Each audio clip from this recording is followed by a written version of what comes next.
Narinig mo na ba ang tungkol sa Yamashita Treasure? Isang alamat na halos kasing tanda na ng kasaysayan ng digmaan.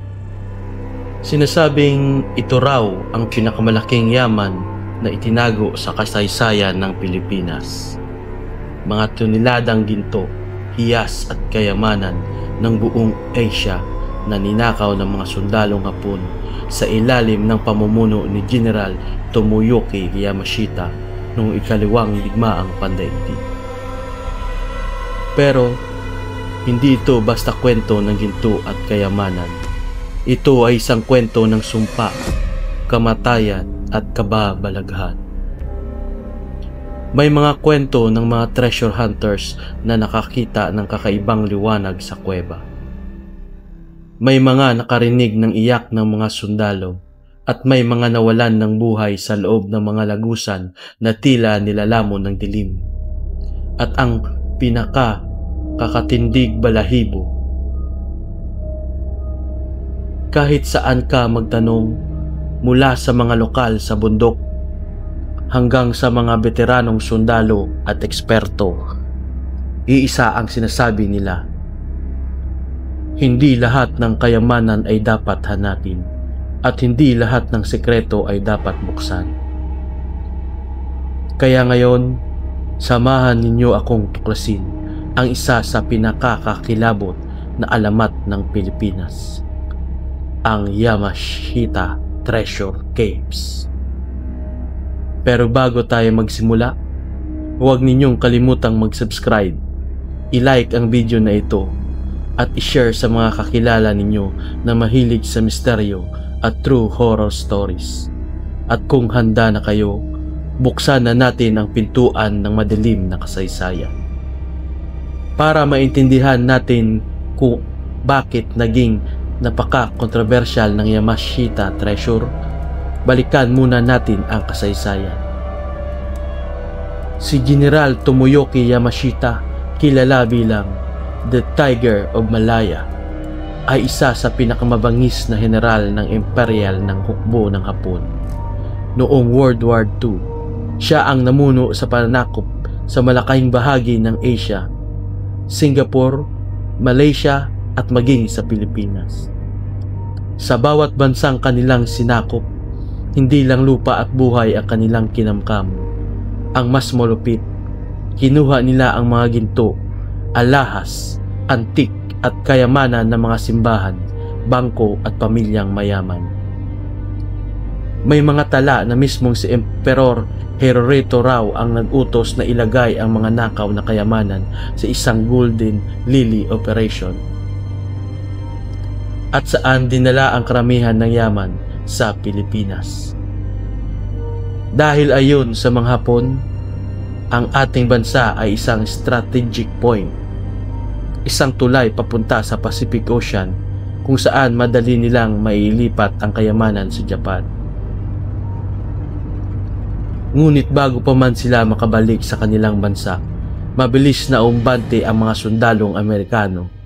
Napilitan si Yamashita at ang kanyang hukbo na magtago ng kanilang kayamanan sa iba't ibang parte ng Pilipinas, mula sa bundok, kuweba, ilog, hanggang sa mga lumang gusali. Pinakakilalang lugar, ang mga kuweba sa Cordillera, Mindoro, at ilang bahagi ng Central Luzon. Ngunit hindi simpleng pagtatago lang ang ginawa nila. Sinasabing libu-libong Pilipino at mga bihag na sundalo ang pinilit na maghukay ng malalim sa kuweba, lagusan at mga lihim na silid. Pagkatapos nilang matapos ang hukay, ipinapaslang sila para walang makapagsabi ng lokasyon. Kaya kung iisipin mo, ang bawat kuweba ng Yamashita Treasure ay hindi lang imbakan ng ginto, kundi libingan ng mga inosenteng kaluluwa. At dito nagsimula ang alamat ng sumpa. Maraming nagsasabi na ang mga espiritu ng mga pinatay na manggagawa at sundalo ay siyang nagbabantay sa kayamanan hanggang ngayon. May ilan pang haka-haka na mismong mga sundalong Hapon ay sinakripisyo rin para maging bantay ng yaman. Parang isinumpa ang bawat butil ng ginto na nakatago sa ilalim ng lupa. Isa sa pinakasikat na kwento ay tungkol sa isang gurong na nakatira malapit sa bundok sa Nueva Ecija. Noong dekada 50, naglalakad daw siya pauwi nang mapansin niya ang kakaibang liwanag mula sa isang maliit na kuweba. Dahil sa kuryosidad, pinasok niya ito. Ang hindi niya alam, iyon pala ay isa sa mga tinagong lungga ng Yamashita. Pagpasok niya, agad niyang naramdaman ang malamig na simoy na tila galing sa kailaliman ng lupa. At sa pinakaloob, may nakita siyang mga kahon na gawa sa bakal. Nang buksan niya ang isa, tumambad ang mga gintong bar. Pero bago pa man niya maisara ang kahon, nakarinig siya ng malalakas na yabag at tinig ng mga sundalo. Kahit wala namang tao. Kinabukasan, natagpuan na lang ang guro na wala ng buhay. Ang sanhi, hindi matukoy ng mga doktor. Simula noon, kumalat ang takot at alamat sa buong baryo. At dito lumalim ang paniniwala ng mga Pilipino na ang Yamashita Treasure ay hindi kayamanang nakalaan sa tao, kundi isang sumpang nakatago sa ilalim ng ating lupa. Matapos kumalat ang alamat tungkol sa mga kuweba at nakatagong kayamanan, nagsimulang maglabasan ang iba't ibang balita at kwento mula sa mga lokal at ilang banyaga. Karamihan sa mga ito ay hindi sinasadya. Mga ordinaryong tao lang na napadpad sa mga lugar na iyon. Isa sa pinakamatandang kwento ay mula sa Cordillera, bandang 1947. 2 taon matapos ang digmaan, isang magsasaka ang naghahanap ng kahoy na gagamitin sa paggawa ng bakod. Habang naguhukay siya sa paligid ng isang bundok, bigla siyang nakatama ng kakaibang tunog mula sa lupa. Parang metal na tumama sa lupa. Nang ipagpatuloy niya ang paghukay, natuklasan niya ang isang kalawangin na takip ng kahon, at nang tuluyang buksan, nakita niya ang ilang ginto, barya at mga alahas. Pero bago pa man niya ito madala pa uwi, naramdaman daw niya ang biglang paglamig ng paligid. Kasabay nito, nakarinig siya ng mga yabag na tila dumarami sa bawat segundo. Nagmadali siyang isara ang kahon at tumakbo pa uwi. Ngunit ayon sa kanyang asawa, ilang gabi raw na hindi mapakali ang magsasaka. Lagi itong sinasabing na may mga sundalong nakatayo sa gilid ng kanyang higaan. At makalipas ang 1 linggo, natagpuan na lamang siyang wala ng buhay. Nakadilat ang mga mata, may bakas ng takot sa mukha. Noong dekada 60, isang grupo ng minero ang nagsimulang maghukay sa isang lugar sa Benguet. Ang pakay nila ay simpleng pagmimina ng ginto. Ngunit habang palalim ng palalim ang kanilang hukay, nakarating sila sa isang bahagi ng kuweba na tila gawa ng tao. May mga pader na tila ay nukit at pinatibay. Dito, nakakita sila ng lumang kahon ng kalansay ng tao. May ilang kahon na punong-puno ng alahas at gintong bar. Ngunit kasabay nito, isa sa mga minero ang biglang nakaramdam ng matinding pagkahilo. Nang dalhin siya palabas ng kuweba, bigla na lang siyang nagsisigaw, "Huwag ninyo akong kunin, huwag, hindi ako kasama sa kanila." Kinalibutan ng lahat. At sa parehong araw ding iyon, namatay ang minero ng walang malinaw na dahilan. Mula noon, kumalat ang balita sa buong Benguet. Maraming nagsabi na ang mga yumao raw na sundalo at biktima ay nagbabantay pa rin hanggang ngayon.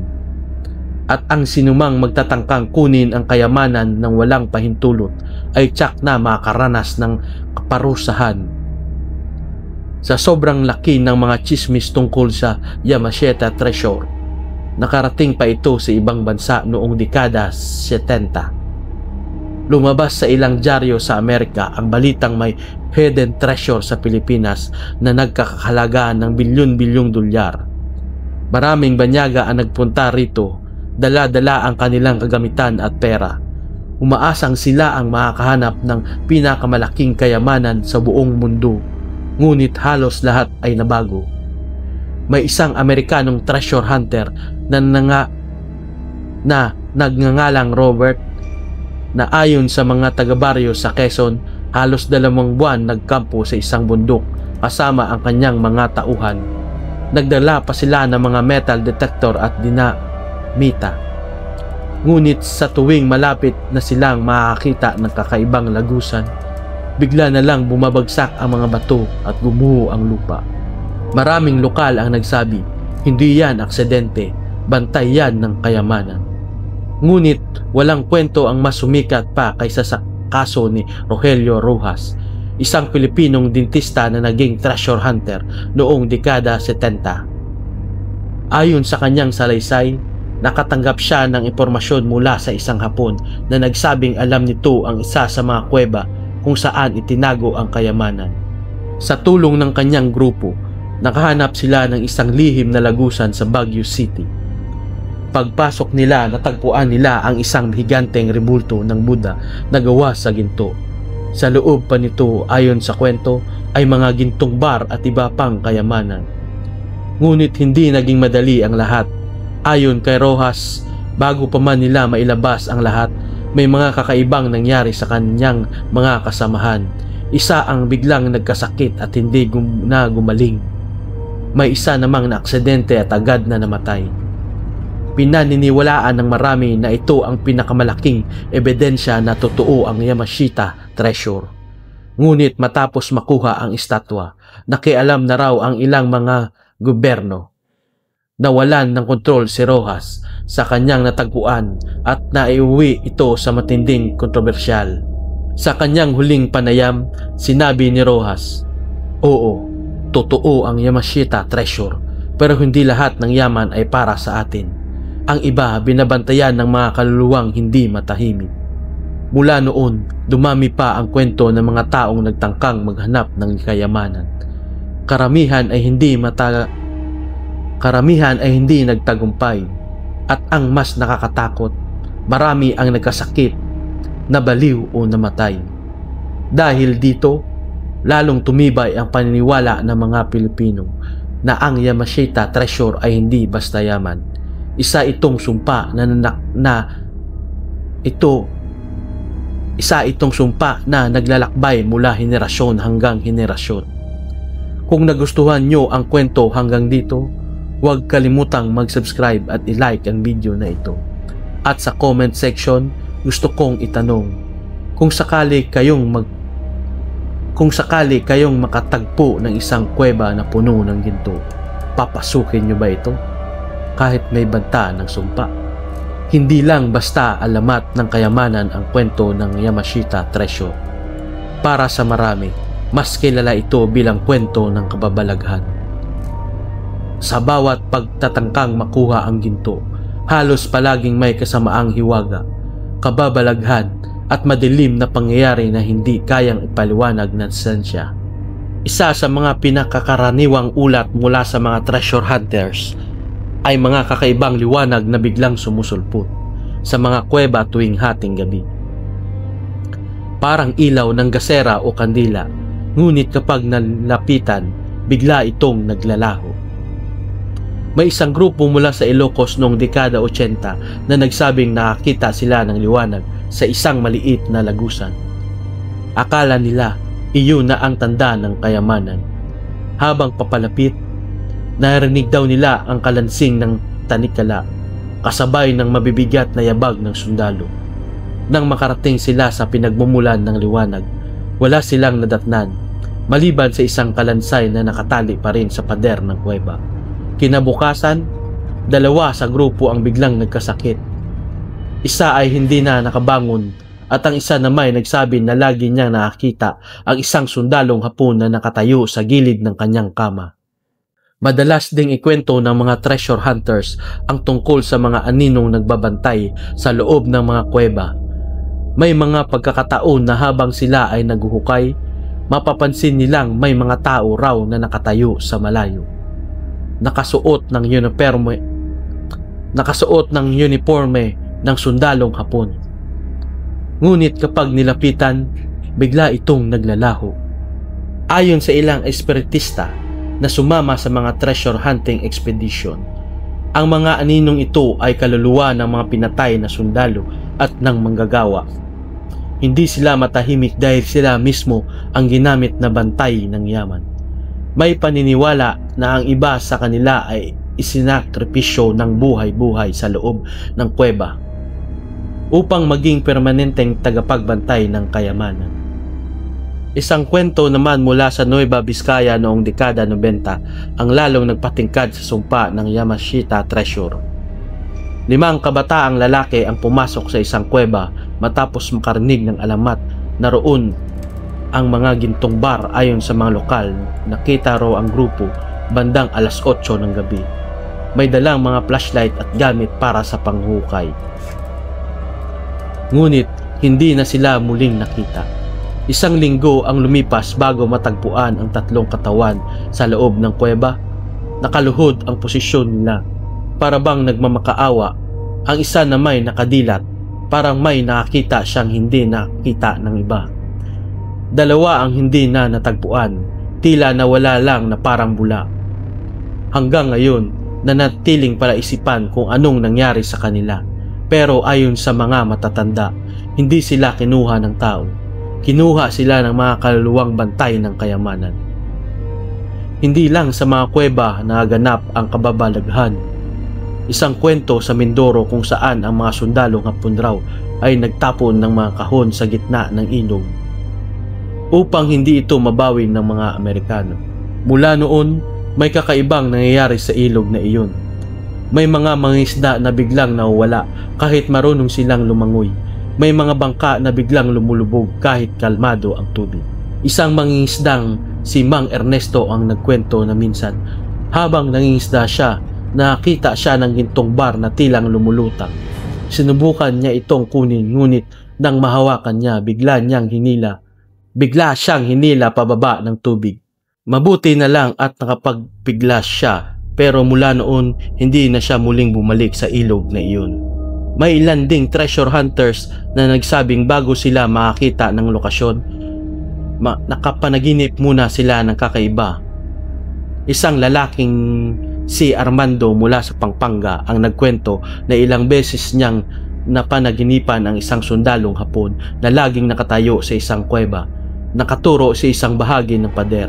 Nang sumama siya sa isang grupo ng treasure hunters, nagulat siya nang makita ang eksaktong imahe ng kuweba mula sa kanyang panaginip.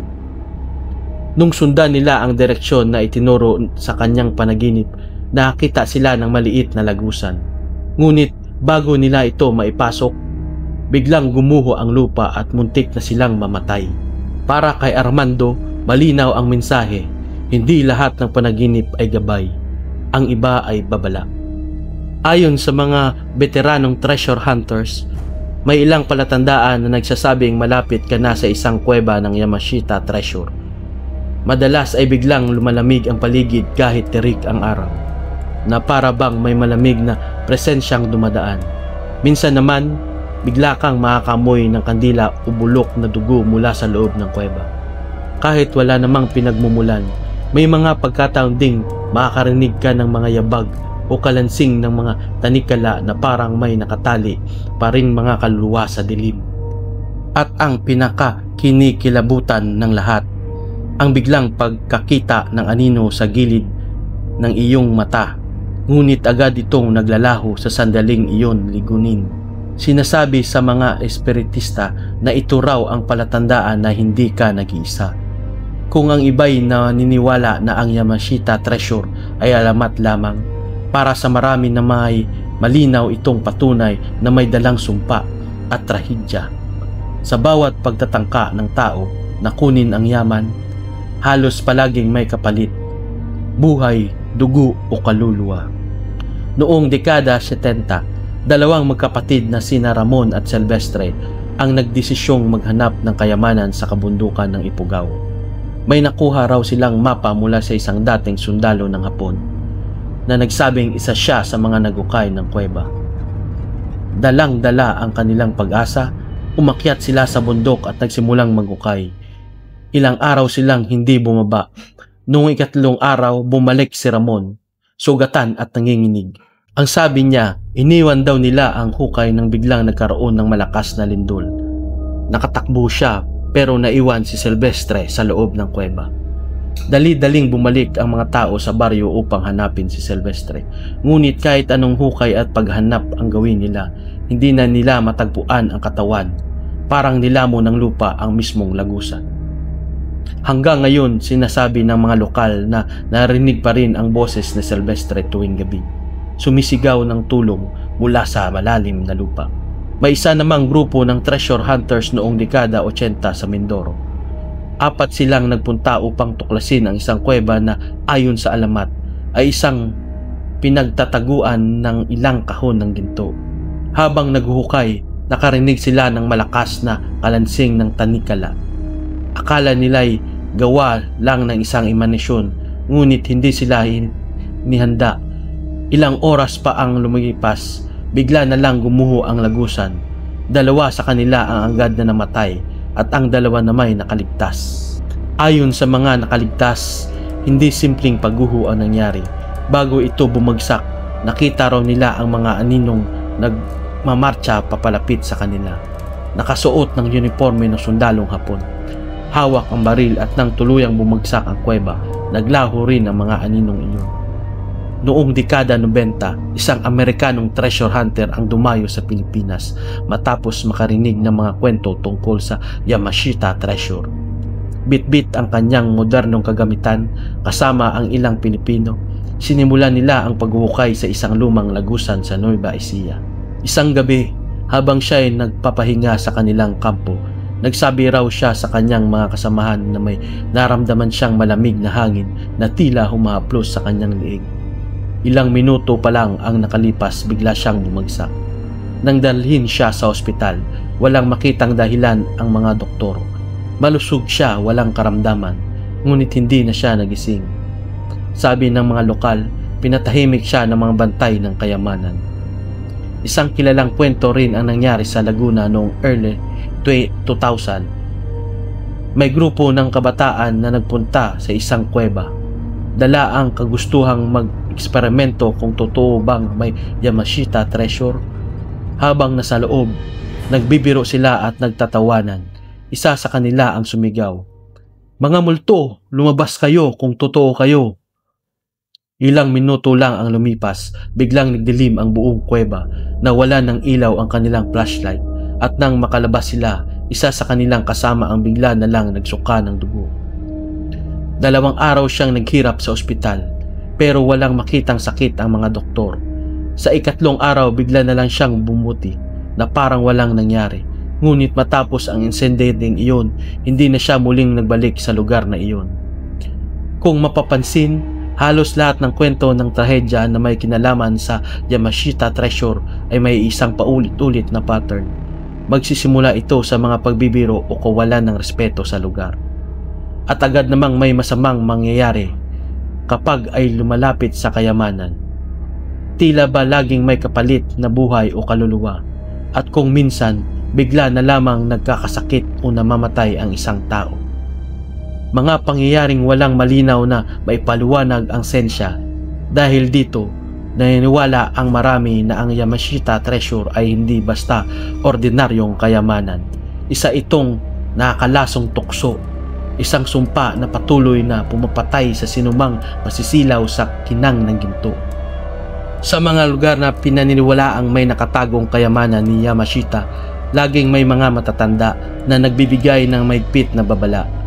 Madalas nilang sabihin, kung makarinig ka ng yabag sa kuweba, huwag na huwag kang lilingon. May iba namang nagbibilin na kapag bigla mong naramdaman ang malamig na simoy ng hangin, kahit tirik ang araw, mas mabuting umalis ka agad bago may mangyaring masama. At ang pinaka-importanting paalala, huwag kalilimutang ang dasal, dahil ayon sa kanila, kung walang panalangin bilang proteksyon, baka ikaw na ang sunod na biktima kunin ng sumpa na nagbabantay sa kayamanan. May mga espertista ring naniwala na hindi lang kaluluwa ng mga sundalo ang nagbabantay. May mga posibilidad daw na may mga nilalang na hindi tao, mga espiritu ng lupa. o mas malalang nilalang na idinagdag pa bilang tagapagbantay ng kayamanan. Kung pag-uusapan ang Yamashita Treasure, hindi lang lakas ng loob at kagamitan ang kailangan. Maraming treasure hunters ang naniniwala na masigit pa sa metal detector at ginamita ang susi upang matagpuan ang yaman, at iyon ay ang ritual at paniniwala. Bago pa man simulan ang paghuhukay para sa Yamashita Treasure, karaniwan nang kumukuha ng mga grupo ng mga espiritista o albularyo upang tiyakin ang kanilang kaligtasan. Sila raw ang mga kakayahang makipag-ugnayan sa mga espiritu na nagbabantay sa nakatagong kayamanan. Madalas, inuusal muna ang mga espesyal na orasyon at panalangin upang hindi gambalain ng masamang espiritu ang mga naghuhukay. Mayroon ding pag-aalay ng pagkain tulad ng itlog, bigas, alak at tabako na iniwan sa bungad ng kuweba bilang pakiusap na huwag silang galitin. At hindi mawala ang pagpahid ng langis o pagsindi ng insenso na sinasabing naglilinis ng paligid mula sa mabibigat na enerhiya. Sa mga ganitong ritual, para bang naging mas misteryo ang paghahanap dahil hindi lamang ginto ang inaharap nila, kundi pati ang mga kaluluwang nagbabantay dito. Sabi ng mga matatanda, hindi ka pwedeng pumasok ng walang pahintulot.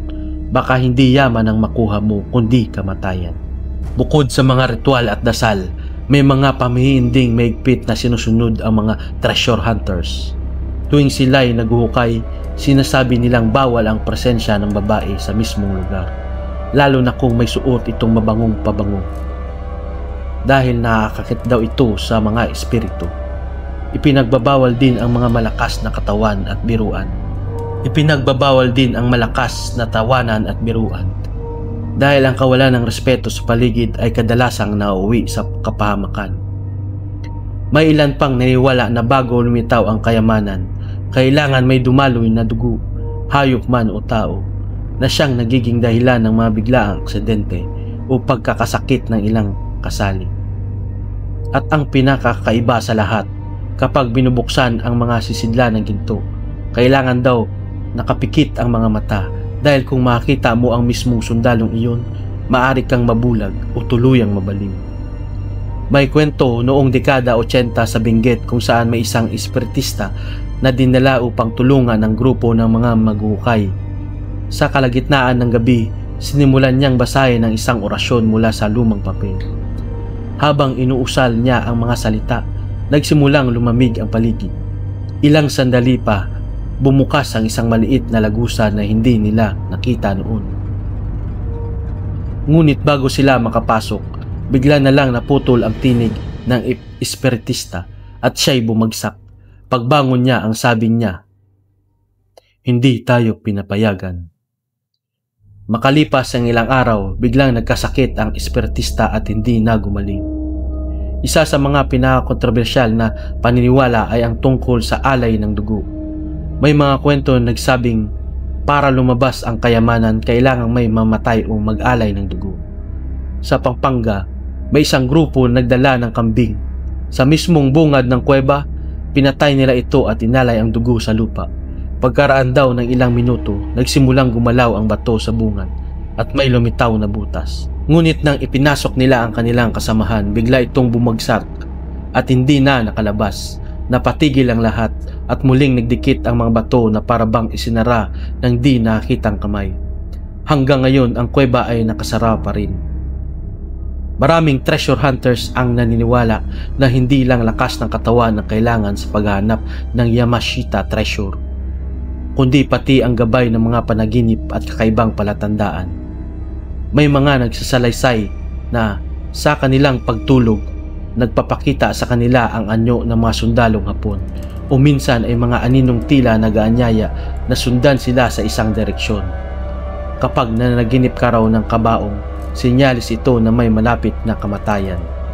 Ngunit may kakaibat na panganib. Kung isang itim na ibon naman ang nilipad sa harap ng lugar ng paghuhukay, malinaw na babala ito na wag nang ituloy ang balak. At ang pinakakaiba sa lahat, kapag mismong ginto ang matapanaginipan, baliktarin ang kahulugan. Malas ito at sinasabing hindi kailanman magtatagumpay ang paghuhukay. Isa sa mga kilalang kwento ang isang lalaki sa Quezon. Ayon sa kanya, paulit-ulit siyang nananaginip ng isang batang umiiyak sa tabi ng kuweba. Nung sundin niya ito, doon nila natagpuan ang isang lagusan na hindi pa nila napapansin noon. Isa sa pinakakaraniwang ritual ng mga naghanap ng Yamashita treasure ay ang pagsusunog ng kandila. Ayon sa mga veteranong treasure hunters, hindi lang basta ilaw ang dala nito, kundi gabay at babala rin mula sa mga espiritu. May isang grupo raw na nagsubok magsindi ng kandila sa bungad ng isang kuweba. Laking gulat nila nang mapansin na mabilis itong naupos na para bang hindi nakakitang presensya sa paligid. Sa ibang pagkakataon naman, nakita nilang kulay asul ang apoy. At agad nilang inisip na may ginto nga sa ilalim ng kanilang mga paa. Ngunit ang pinaka-nakatindig balahibo ay nang biglang mamatay ang apoy ng kandila kahit walang hangin o galaw sa paligid. Nanlamig ang lahat dahil para sa kanila malinaw na galit ang mga bantay ng kayamanan at may hindi sila ginawang tama. Maraming beses na itong naiulat ng mga treasure hunters at laging inuugnay sa biglang pangyayari sa loob ng kuweba. Ayon sa mga nakaranas ng Yamashita treasure hunt, hindi lahat ng kayamanan ay para kunin. May ilan na nakalaan lamang at kapag pinilit, doon pumasok ang sumpa.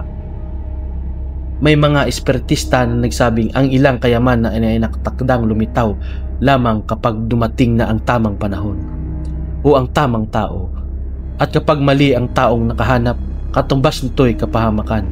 Sa lahat ng alamat, chismis at haka-haka tungkol sa Yamashita treasure, may mga kwento na higit na nakakilabot dahil hindi lang sila chismis, kundi testimonya mismo na mga nakita na tunay na ginto. Mga kwento ng pag-asa, kasakiman at sumpa na minsang nagdala ng kayamanan pero kadalasan ay trahedya. Noong dekada 70 sa probinsya ng Ilocos Sur, may isang pamilya na nagpasya mag-renovate ng kanilang lumang bahay.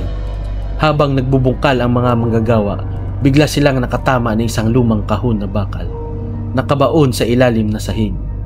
Pagbukas nila, tumambad ang mga gintong bar na may marka ng hapon, mga simbolo na karakter na hindi nila maintindihan. Ang buong pamilya ay nagdiwang, ngunit sa sunod na mga linggo, isa-isa silang nagkasakit. Una ang ama na laging nagsusuka at nagdurugo ang ilong. Sumunod ang anak na babae na bigla na lang malungkot at nagsalita mag-isa. Sa takot, ibinalik nila ang mga gintong bar sa hukay at muling tinabunan.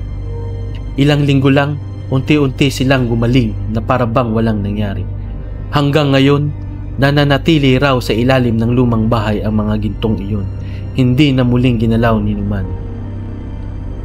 Sa Zambales, may kilalang kwento sa isang grupo ng kalalakihan na nakatuklas ng lagusan. Sa loob nito, natagpuan nila ang isang kahon ng mga gintong bar. Sa tuwa, isinakay nila ito sa kanilang jeep at agad na umalis. Ngunit habang binabaybay nila ang madilim na daan palabas ng bundok, bigla na lang namatay ang makina ng jeep. Kahit anong susi, hindi ito umandar. Maya-maya, may narinig silang yabag, mga tunog ng sundalong nagmamarcha, papalapit sa kanila. Nang tumingin sila sa paligid, wala silang makita, ngunit ang tunog ay lalong lumalakas. Sa takot, iniwan nila ang jeep at tumakbo. Kinabukasan, nang balikan nila ang jeep, wala na roon ang mga kahon ng ginto. Ang naiwan lang ay isang lumang helmet na may marka ng hapon. Noong dekada 90, isang magsasaka sa Mindoro ang nakaranas ng kakaibang kwento na hanggang ngayon ay kinikwento pa rin ng mga taga roon. Habang nagbubungkal siya ng lupa sa gilid ng kanyang palayan, nakatagpo siya ng isang malaking bato na tila hindi naman natural sa lugar. Nang alisin niya ito, lumitaw ang isang maliit na butas na parang lagusan. Dahil sa kanyang pag-usisa, pinasok niya ito at doon tumambad ang nakakilabot na tanawin. Mga kalansay ng mga sundalong Hapon. Sa tabi ng mga buto, may nakapatong na mga barena at ilang kahon na agad niyang binuksan. Laking gulat niya na makita na puno ito ng ginto, alahas at mga bar na may kakaibang marka.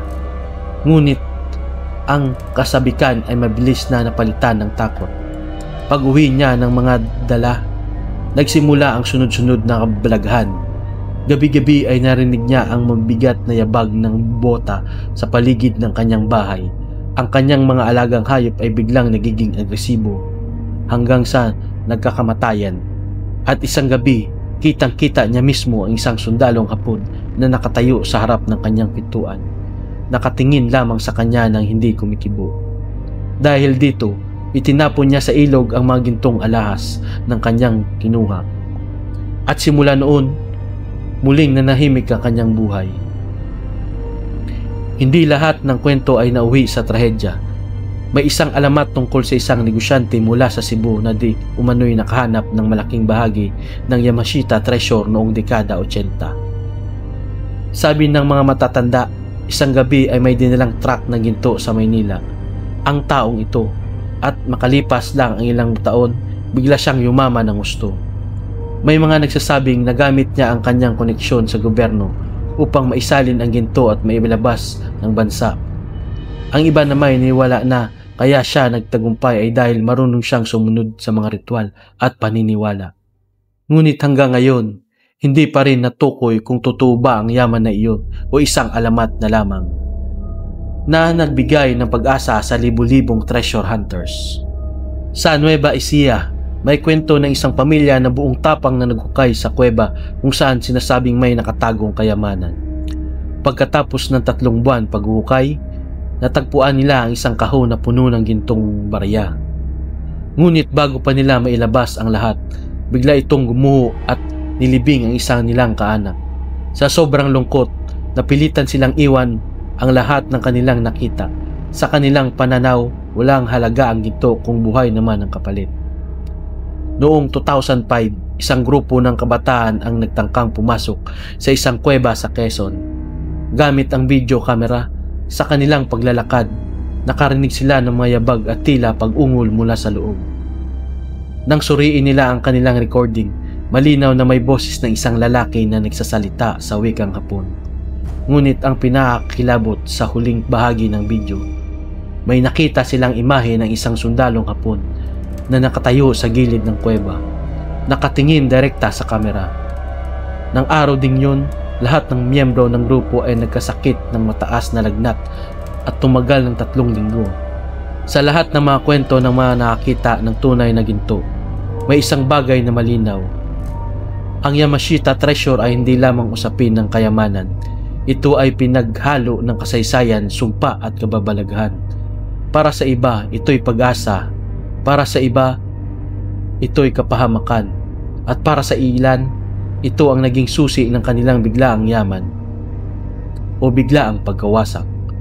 Habang binabalikan natin ang lahat ng kwento, alamat at karanasan tungkol sa Yamashita treasure, malinaw na isang bagay ang hindi matatawaran. Ang kwentong ito ay hindi lang tungkol sa ginto. Ito'y tungkol sa kasaysayan, dugo at mga lihim na hanggang ngayon ay hindi pa rin tuluyang nabubunyag. Mula pa noong matapos ang ikalawang digmaang pandaigdig, daan-daang Pilipino at Banyaga ang sumubok maghanap ng Yamashita treasure. Ang iba'y nagtagumpay ng kaunti, ang iba'y nabigo, at ang ilay naman nawalan ng lahat. Kung tutuusin, ang paghahanap sa Yamashita treasure ay isang laro ng kapalaran. Hindi sapat ang lakas, hindi sapat ang pera, at lalong hindi sapat ang teknolohiya. Kung minsan, ang pakiramdam ng mga nakaranas ay para silang sinusubok ng mga espiritu mismo ng nakaraan. Kayamanan o sumpa. Hanggang ngayon, iyan ang malaking tanong tungkol sa Yamashita treasure. Kung totoo nga ang napakalaking kayamanang iniwan ni General Yamashita at ng mga Hapon, bakit wala pa ring nakatuklas nito ng buo? May mga nagsasabing isinumpa mismo ng mga Hapon ang kanilang tagong ginto upang walang sinuman ang makinabang. May iba namang naniwala na natagpuan na ito, ngunit itinago ng gobyerno at ng ilang makapangyarihan para sa sariling interes at kapangyarihan. Ngunit may mga kwentong mas nakapangangilabot. na ang ginto ay hindi talaga para sa tao, kundi isang alay ng dugo ng libo-libong mamatay noong digmaan. Para bang bawat piraso ng kayamanan ay may kaakibat na kaluluwa, handang magpahirap sa sinumang magtatangkang angkinin ito. Sa huli, ang Yamashita Treasure ay nanatiling palaisipan, isang kayamanang hindi tiyak kung biyaya o kaparusahan. May mga nagsasabi na sa bawat pagbalik nila sa mga kuweba, iba-iba ang itsura. Minsan, ang lagusan na nakita nila kahapon ay sarado na kinabukasan, para bang gumagalaw ang mga kuweba upang protektahan ang kanilang laman. Ang mga espiritista naman ay nagsabing may mga kaluluwa ng mga sundalong Hapon at mga Pilipinong pinatay na kulong pa rin doon. Hindi sila matahimik dahil sila mismo ang ginawang bantay ng kayamanan. Isang tanong tuloy ang bumabalik. Kung makikita mo ang Yamashita Treasure, kaya mo bang tanggapin ang bigat ng kasaysayan at kaluluwang nakatali dito? Sa bawat pagsubok ng maghukay, sa bawat kwento ng sumpa, at sa bawat haka-haka ng yaman, may isang bagay na dapat nating hindi kalimutan: ang tunay na halaga ng ating kasaysayan. Ang Yamashita Treasure ay hindi lang kwento ng ginto at kayamanan. Ito'y kwento ng dugo at sakripisyo ng libo-libong Pilipino na naging biktima ng digmaan. Ang bawat patak ng dugo, ang bawat iyak, at ang bawat multong nagbabantay ay nagpapaalala sa atin na ang tunay na kayamanan ay ang kalayaan at buhay na ipinaglaban ng ating mga ninuno. Isang huling tanong ang madalas na bumabalot sa mga nakakarinig ng kwento tungkol sa Yamashita Treasure. Paano kung ikaw mismo ang nakatagpo nito? Isang kahon ng ginto, nakabaon sa ilalim ng lupa, tahimik na nag-aantay ng makakita. Itatago mo ba ito para sa sarili mong kapakinabangan? Kahit batid mong may panganib na nakaisibat? O ibabahagi mo ba ito sa bayan upang maging tulong ang pag-asa sa marami? Ngunit paano kung mas piliin mong iwan na lamang ito roon dahil naniniwala kang hindi lahat ng kayamanan ay para kunin, at ang ilan ay mas ligtas na manatiling nakatago magpakailanman? Sa huli, ang tanong na ito ay hindi lamang tungkol sa ginto, kundi tungkol din sa kung sino ka at kung ano ka kaya mong isakripisyo kapalit ang tukso ng yaman. Isipin mo, baka ang desisyon mo ay hindi lang tungkol sa pera, kundi pati na rin sa kaligtasan ng iyong buhay at kaluluwa. Maraming treasure hunters ang nagsasabing sa unang hakbang pa lang ng paghuhukay, maramdaman mo na kung para sa iyo o hindi ang kayamanan. Kung madali at magaan ang bawat galaw, baka ikaw nga ang itinadhana. Pero kung sunod-sunod ang trahedya, aksidente at sumpa, baka mas mainam na umatras. Dahil sa huli, ang Yamashita Treasure ay nanatiling isang palaisipan, isang alamat na napapatuloy magpasa hanggang ngayon.